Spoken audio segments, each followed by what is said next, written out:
Good evening, Fernwood. It's your TV pal Neil, and it's time for some more late night variety madness with another episode of Fernwood Tonight. If you're new here, this is a reaction show where we watch the show together and then we talk about it because that's fun. And if that sounds like it's your bag, then please stick around. Also, if you have the means to support the channel, please check out our Patreon. You can get early access to episodes and more things later when we're doing different things. So, today we are watching episode 29 from August 11th, 1977. Yesterday was educational, so let's take a look back and take a lesson. Barth Gimble told us that he's been doing some traveling. He went all the way to Los Angeles to visit O.J. Simpson and have a little sparkling wine with Dino. Then we introduce Ms. Meg Endicott, who is here to show us etiquette of the future, which includes how to properly use Ms., rules for a variety of kinds of weddings, and VD greeting cards. Then we introduce Colonel Morris Chandler, who is here to tell us about how he is repatriating Vietnam veterans into American society. And that's really all we had time for yesterday, everyone, so why don't we get started with today's episode?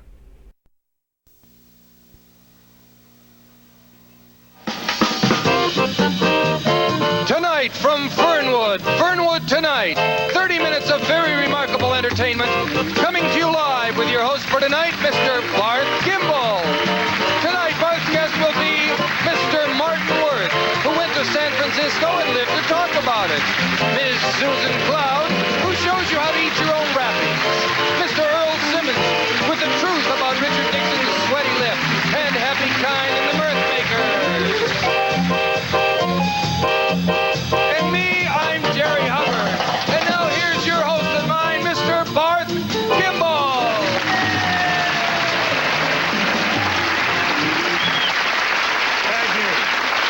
Thank you very, very much, and welcome to Fernwood Tonight. As he put it so beautifully, I am Barth Gimble. Thank you. I've been getting kind of, I guess controversial, you'd have to say, the past few nights, and it seems to have struck a nerve with a lot of you Nielsen families. You know, some of my ex-friends down in Miami get, well, pretty smug, really, about small-town America. They say things like, "Hey, Barth, you're crazy to want to do relevant, hard-hitting television in a one-horse duckburg like Fernwood.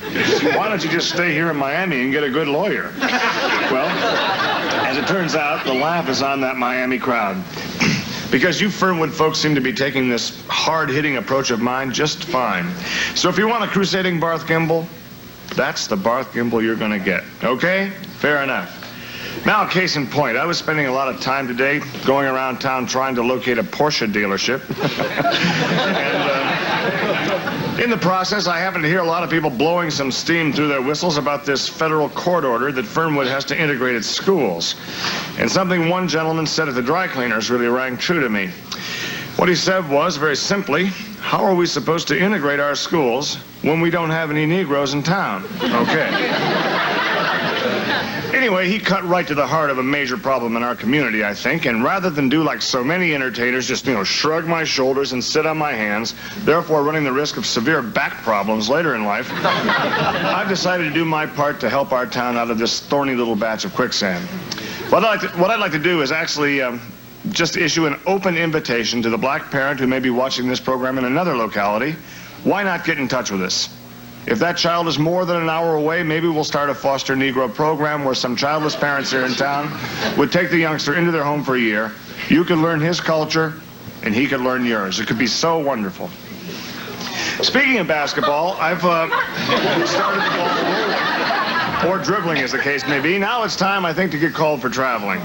Let's find a black person with exact fare and get him on our bus. The number to call is 555-5624 to bring a Negro to Fernwood. That's 555-5624. Hope we can work this out. Hello, Jerry. Well put, controversial, but well put. Well, we're trying to get in there. You know, it may be difficult to find a young Negro child who might want to get voluntarily on a bus and come here. The alternative might be to find one who has maybe committed some crime and owes the state some time and force him over here as part of his rehabilitation, unless, of course, the court's rule that is cruel and unusual punishment. I think they might be, yeah. Our first guest teaches history and English literature here at Dwight D. Eisenhower School. Ah, speaking of the school district, eh? Mm-hmm. There we are again. See, it's all themes. Uh-huh. He has combined his specialties to come up with a sort of free-form poem about that great piece of American history that we know as, dare I say it, Watergate. Whoa. Mm-hmm. More controversy. Really. For those of you who rely on the Fernwood Courier to keep you up to date with the news of the world, suffice it to say that a couple of years ago, there was this place called Watergate, where a bunch of people got in, well, some real hot water. And it was a mess for several months. I think it was... And yes, I understand they've written quite a book about it, and they're going to make a film out of it and call it, I think, All the President's Friends. No, Jerry, it's men. Right, All the President's Men Friends. That makes sense. What decent girl would want to hang around a president who curses and swears like that? You remember all about those expletives diluted. I believe that was the term. Anyway, I think there is a film in the works. Yeah, I'm pretty sure there is. And I think they're trying to get Robert Redford for the leading role. Jerry, the film is out. It is. It's called All the President's Men, and Robert Redford did get the leading role. He did. Well, that's Hollywood for you. You know, I wouldn't have chosen him. He doesn't look a thing like Nixon to me. It'll be here in Fernwood soon. Within the year. And I'll be lining up with my dollar. That's good news. At any rate, this school teacher was a student in California during the days of the Flower Children. I think you've all heard about that, you know, Haight-Ashbury, etc. And back there, he used to recite his poetry in coffee houses with a jazz flautist behind him. That's the correct term. Flutist isn't. It's flautist. His jazz flutist is not here tonight. He is actually not able to cross state lines for another 18 months. But we have supplied the services of Happy Kine, our own band leader here, and he'll be playing jazz violin. So here with the... That's right. Sounds like a contradiction in terms, doesn't it? It's Bob Hope Special. That's a contradiction in terms. So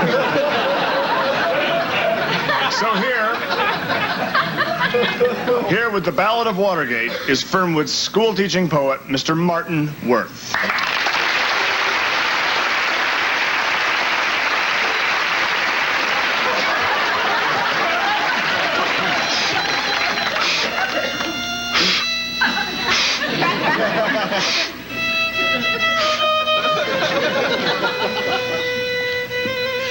The late, great Watergate hates spate, or sticks Hicks fix the Nix. The judge was stricken with a heart attack, but Gordon was strong, even though he saw Robert flinch and heard the rabbi cough. His job came in the woods, from Rosemary, who said John Dean know anything. But his wife knew Mo. Then Martha. Mitchell get you in trouble. Unless you lock yourself in the John with the sand, Mitchell keep you happy. And how Ward hunted for one, saying, Gee Lord and giddy as he was. I'm no saint, Bernard said, though I am a barker. But I swear James came of his own McCord. That was no Jeb for Stewart. He was Magruder than he should have been. Asking where the HR hold the men. And Alexander, what the Hague is going on? As Sam dashed across the corridor and saw Henry kissing her hand. I heard Fred buzz hard, but no one was there. Mel aired his views, but right or wrong, Ziegler banged into Leon's jaw. Worski fighting? Or what? And Irvin, if he was, what's Sam matter? After all, Elliot's rich, hard son wanted to work for Archibald in the whole Nixon thing.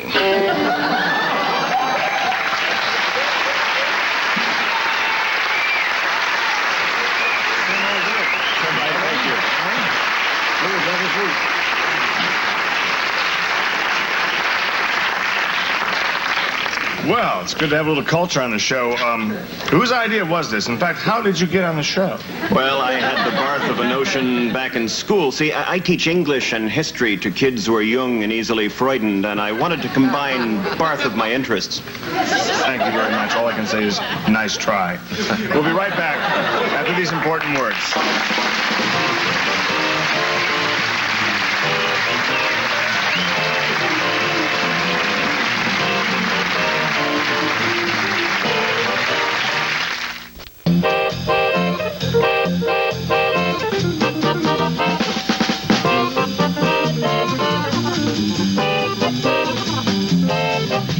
No more.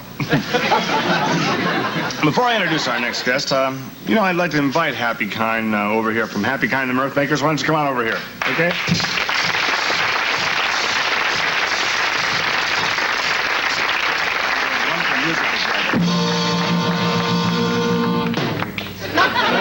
You played some pretty good violin there behind Martin. I didn't know you could do that. Oh, it wasn't that good. I know. Happy, as you may or may not know, operates a chain of fast food restaurants in the Tri-County area here called the Bun and Run. And Happy, I think you might be interested in our next guest. You've met her before. She's the owner and operator of Fernwood's most exciting new restaurant in years. It's called the Butterfly Deli. It's really kind of a revolutionary idea for Fernwood because of two reasons. Number one, they serve only natural foods, organically grown. You might want to see that. And B, it stays open past 9 o'clock at night, which is kind of unusual for Fernwood. Please welcome Miss Susan Cloud.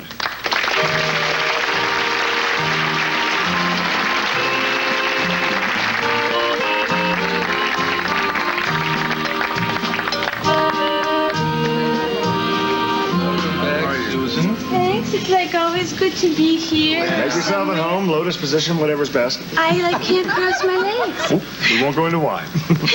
Susan, I understand you're adding sort of a new wrinkle to your restaurant. Is that true? Well, Barth, I wouldn't really call it a wrinkle, you know? I'd call it like a beauty mark on the face of good eating. Oh.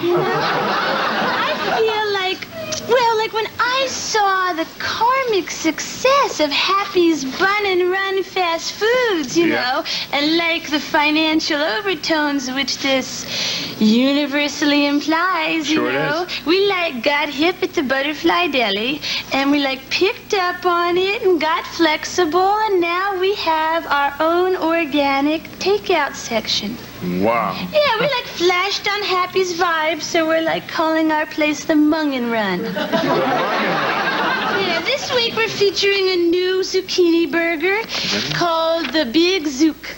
Yep, the Big Zook. Yeah, it's 2 all zucchini patties, special herb sauce, lettuce, bean sprouts, and onion on a soybean bun. Couldn't be better than that. Yeah, it's good. Well, that's what we're hoping. Yeah, me too. You know, because we're open really late. See, we cater to those people who are under the influence of some mystical, organic, mind-expanding sort of herbs. They get the munchies, and they like to eat in their car. Not really the kind of things we find in ketchup. I figure, it's cool to have a good time when you're big, but, what do you do in the meantime besides, just getting up there? Are people reacting to your organic foods, foods are less mellow than they used to Happy's food? Are they reacting in a funny way to yours? Well, they're, humorous, but they're reacting basically well. You know, they miss those chemical additives that they get at Happy's. You bet. So, I have little shakers on the counter with, the chemicals that are necessary to get you through a day. You have to have your daily letter requirement. So I have, MSG and BHT and, DES. And then, saccharin if you have, a phony sweet tooth or something. And cyclamates in case Things we become used to. Absolutely. Right. And You're sort of sticking my proof in your pudding, the way it sounds here. I mean, we use all those things all the time. Why are you stealing those things from us? I'm just borrowing them. They'll be back. They'll come on. They'll be right back. Those very ones will probably be back in circulation before you know it. Right, but like I make a heavy statement with mine. I've like painted a little skull and crossbones on the shakers, you know? It's You like... ought to do that on your wrappers, Happy. I've had one of your jumbo burgers, and they can really kill your appetite. And not only that, you ought to speak to your waitresses the way they handle the orders. A friend of mine and I went in for lunch the other day, and the waitress kept calling back, your hamburgers will be coming up shortly. I think it was just a poor choice of words. And because every time she yelled it, everyone in the restaurant looked a little aghast. We have one of the nicest kitchens in town. It's small, but it's mighty, and we go by government standards. In fact, we want to exceed government standards. If you look down the list of what you can put in a hamburger, they say 30% fat.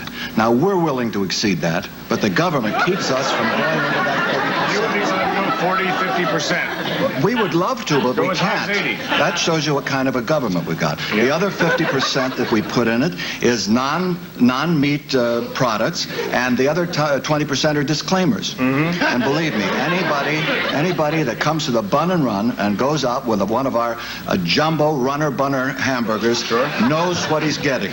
Or the jumbo runner bunner with cheese, which is even quite something. As you said, they do know what they're getting, and I think you stated pretty clearly right with your motto over the door, which is, if you've been down there, it says, it's not dinner, it's just fun. Yes, that's true. No, but you may kid around about it and everything, but I've been in the fast food business for many a moon. Mm-hmm. And this little lady here, Miss Cloud, she's got a long way to go before she proves her point. That's true. And I know that some of the guys, some of the customers I've heard that have been down to Miss Cloud's place and tasted her food, checked it out, they said that a lot of this organic business that she serves tastes like kitty litter with raisins. That was like my special last Tuesday.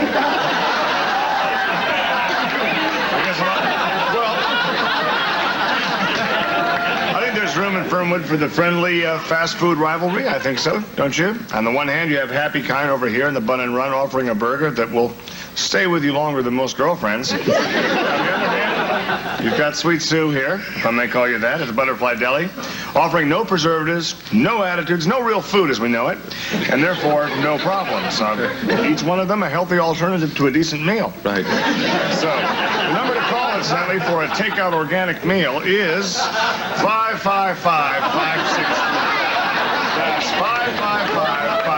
555-5624. Like, if you call that number, you could take me out, but, like, burger heads and meat heads don't bother wasting your dime, because, like, I'm into veggies.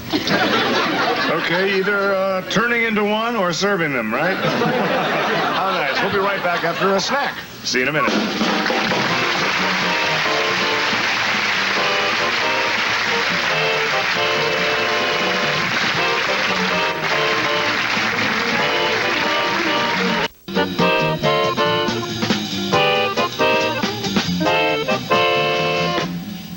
Thank you, Happy.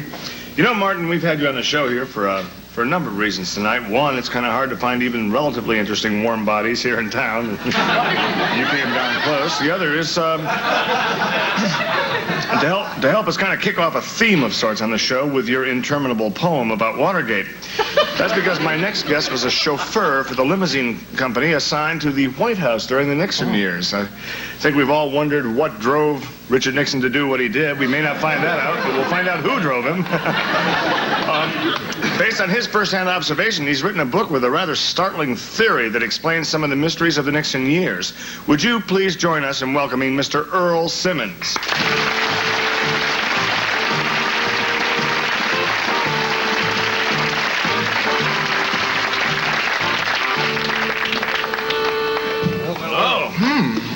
You've written this, huh? Yes. A chauffeur. A lot of people always say, what do you have to show for yourself? And you can show this. Mr. Simmons, why don't you tell us the theory behind your book? Well, basically, Bart, it's this. Mr. Richard Nixon is dead. Oh, boy. Mr. Nixon is dead? Yes, he is dead. My gosh, I've got to start following the news more closely. When do you say, actually, that Mr. Nixon actually passed away? Mr. Nixon was killed by the Russian KGB in 1964. About 13 years ago. KGB? KGB. I don't think we get that station here in Fernwood. No, but you could kill it if it did. If Richard Nixon is dead, then who's the guy living in San Clemente walking the beach with a metal detector there looking for coins? That is a man named Roger Bellman. You mean I voted for 4 more years of Roger Bellman? Who is Roger Bellman? Roger Bellman is a double agent. He spent years learning Mr. Nixon's characteristics, his mannerisms, his speech patterns. Then, after disposing of Mr. Nixon in November of 1964, the Soviets paid Roger Bellman to impersonate Mr. Nixon. He looked almost exactly like Mr. Nixon. Same gestures and everything? Oh, They Susan. were very, very similar. Very similar. I bet they chopped him up with a razor and put him down when he was shaving, right down the drain. I don't It's a possibility. No. But what they did do is substitute that Roger Bellman. His own razor? While he was shaving, unless it was an electric one, it'd take longer.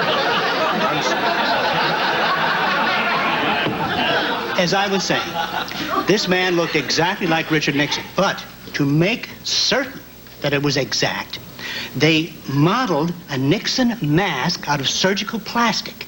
And they grafted that mask onto Bellman's face. Still, Earl, I've got to say, I find it a little hard to believe that this country would elect a president wearing a false face. Do you know what I mean? All right. You watched the presidential news conferences in those years, didn't you? Sure. All right. Didn't you notice how continually the president's upper lip sweated?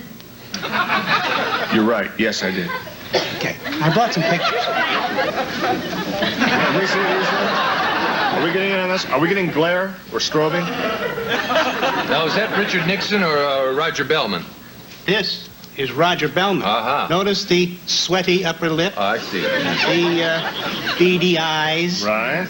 And here is a close-up of One beady eye. No human would sweat that much on his upper lip. Not the way that... And you maintain it was the plastic face that caused the sweating? Absolutely. The heat under that plastic face caused all that sweating.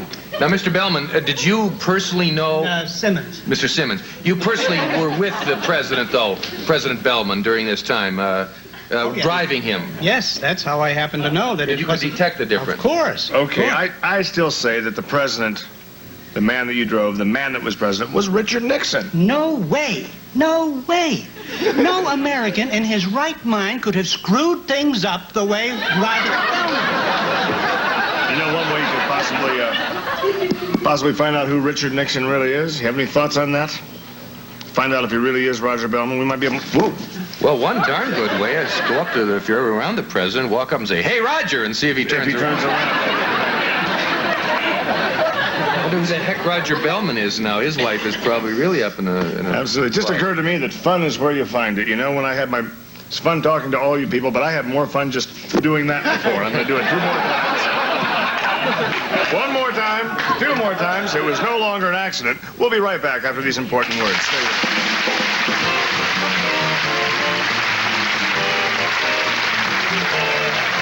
Tomorrow night. Also appearing on tonight's show were Roger Steffens as Martin Wood, Susan Elliott as Susan Cloud, and Paul Marcello as Earl Simmons.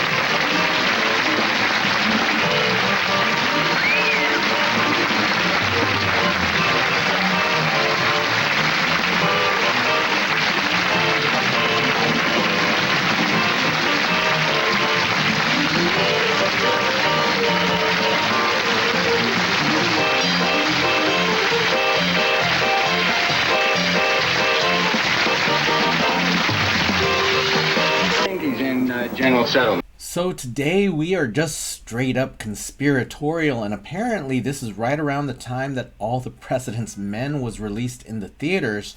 That film, released in 1976, was a telling of Woodward and Bernstein's experiences with the Watergate investigation.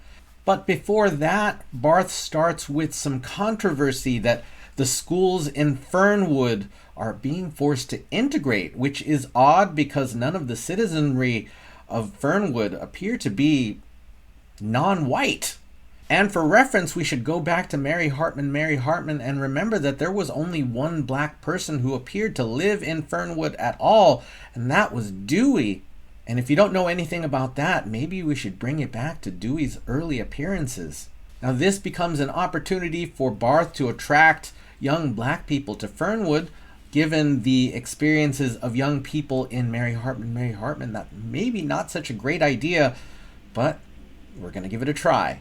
And then we get into the theme of the night, bringing out Mr. Martin Worth, who does a whole poem incorporating the names of various individuals involved with Watergate into a beat poem. And I had a little bit of trouble sorting out myself exactly what the narrative of the poem was, except that there were names of various individuals sort of locked in. And apparently that's exactly how Mr. Worth talks. He just can't help melting those names into whatever sentence he's doing. And then we bring Susan Cloud out, and also Happy Kine, because they appear to have maybe not exactly rival restaurants in town. Happy has the Bun and Run, and Susan Cloud has the Butterfly Cafe, or Butterfly Diner as Barth calls it. But she is appearing to change the name to the Mung and Run after mung beans, which were kind of a popular health food. You can still find them. I love mung beans. This is a fun little take on fast food because Susan is looking to update her menu just a little bit to make it more appealing to the fast food diner. She has a sort of vegan version of the Big Mac. I forget which one is 2 all-beef patties, special sauce, lettuce, cheese, pickles, onions on a sesame seed bun.